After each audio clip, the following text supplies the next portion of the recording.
Hi, Pete Esper's the fitness guy. My friend Ron tells me he's getting a little soft around the middle, like he doesn't have time to work out. So I thought I'd throw together something for him, and chances are pretty good he may not be the only one a little soft around the middle. So if perhaps you're in that boat too, we're going to come right down on the floor. Just a little bit of sit-up action today. We're going to reach one leg out, going to bend the other leg slightly, and just come in and right back out. Look how easy that is. Your head stays in line with your spine. You draw your rib cage and pelvis closer together. You just tuck up and bring that leg in all at once. One leg's kind of lazy, just hanging out there. The other leg's tucking in as you just reach forward. So the idea is this is your rib cage. You notice this comes no closer to my pelvis if I throw my head into it. It's the same thing if I keep my head in line with the spine, and it's far more comfortable this way. So I'm just going to reach out and pull and release and pull and release and pull and release and pull. And before I get too bored, I'm going to do the exact same thing on the other leg. So you know what? If my neck gets sore before my ab gets sore, I would just simply keep my head on the floor for a couple of reps as I brought it in, and then get back into the swing of things here. I would never, ever, ever grab my head, because that's the job of my neck, to hold my head in place. Unless, of course, you ever have to walk down the street holding your head. At that point, we know there's things seriously amiss. So unless you walk around like this on a regular basis, then don't do your sit-ups like this. Keep your head in line with your spine, just lift and down. Again, if it bothers your neck, you take a little bit of a break. This is a little easier, so you have to think of really keeping your low abs tight as you bring the leg in, and then don't grab, I just said don't grab your head, just tuck in again.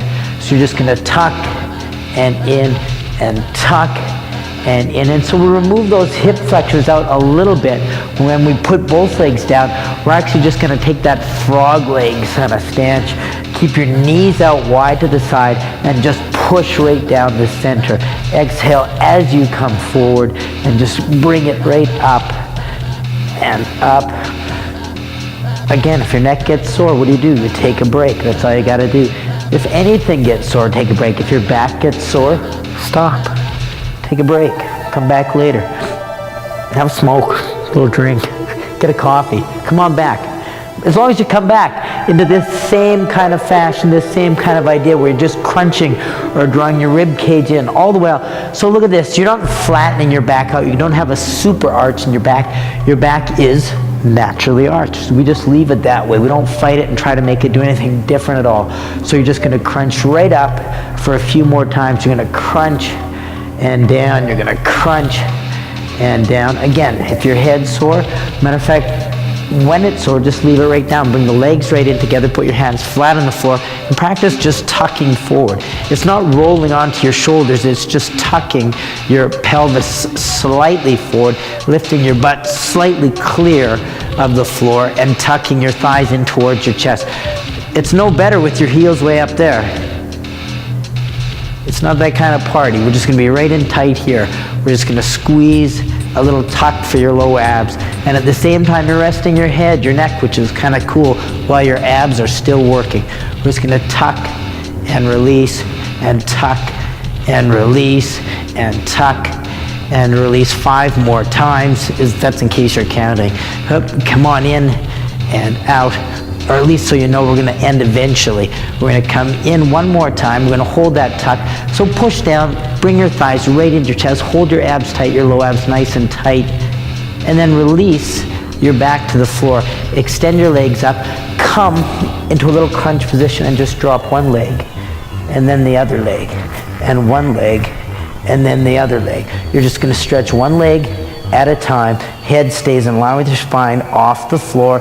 Again, I hate to harp on something, but if your neck is sore, put your head on the floor. It's not that tough to just extend. Now it's a little more work for your abs to support your shoulders and head forward, so try that as often as you can. Take your breaks whenever you feel necessary. We're just going to stretch it long and long, and if your abs get tight and sore, well, that's what they're supposed to do. That's why we're doing this. We're going to reach out and out and out. Now bring the legs in.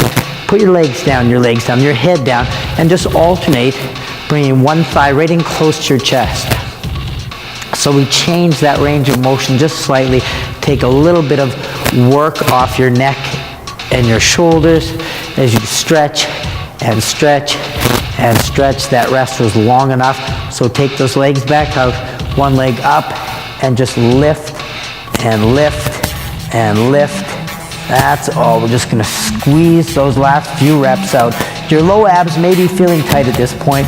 Mine are. I'm just gonna go 5, 4, 3, 2, and I'm gonna give this plate, this wall of abs, a little bit of a break by coming down, rolling onto my side, stretching my shoulder directly under my elbow, my heels aligned on top of each other, and just lifting my hips up in the air. So I'm gonna drop my hips low, keep my shoulder high. I'm relaxed in that shoulder, both shoulders. I'm quite relaxed. And you're just gonna lift and release. It's amazing. By now, I'm feeling much less soft around my middle. Stretch up.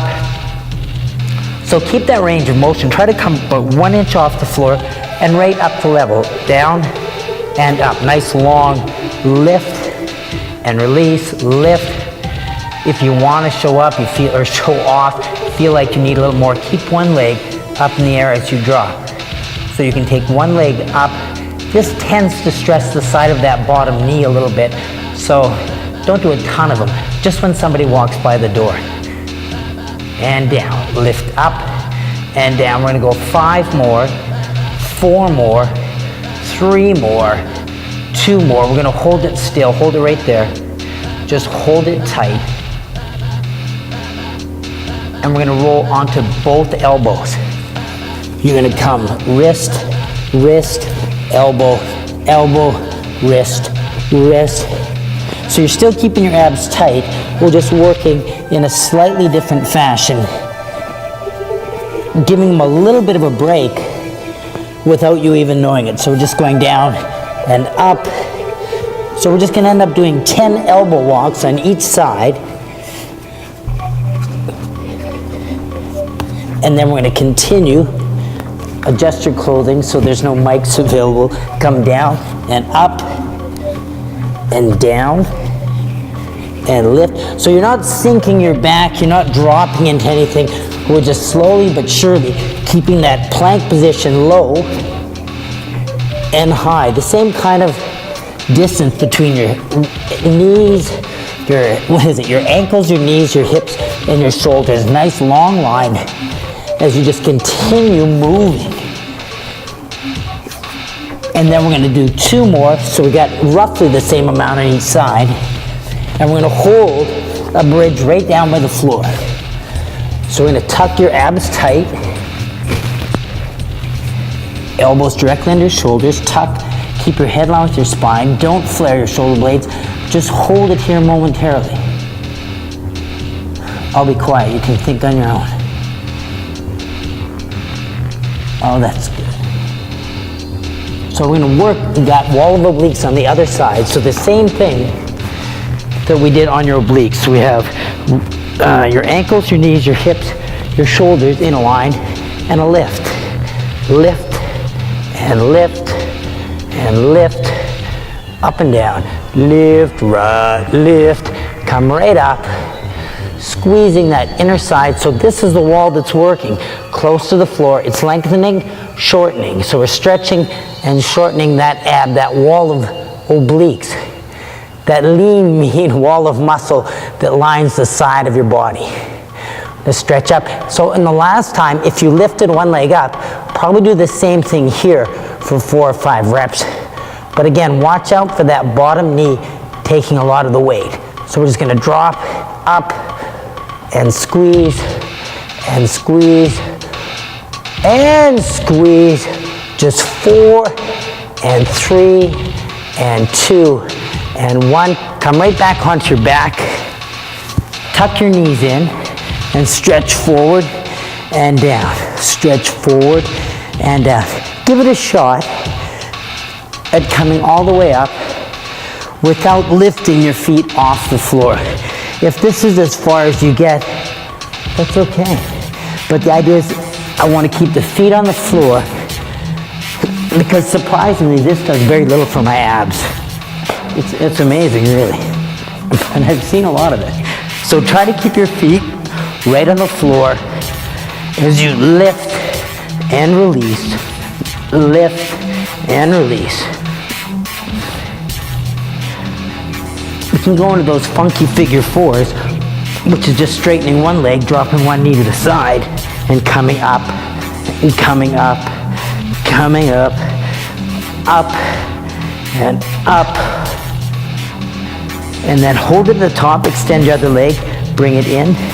Actually, that first one was a dyslexic figure four. This is more like a figure four. So one leg's bent, knee out the side to your inner thigh, stretch, and stretch, and finish off with both feet on the floor, coming up as high as you can. Just 5, 4, 3, 2, 1. Do that once a day for the next 14 days and get back to me. See how it works.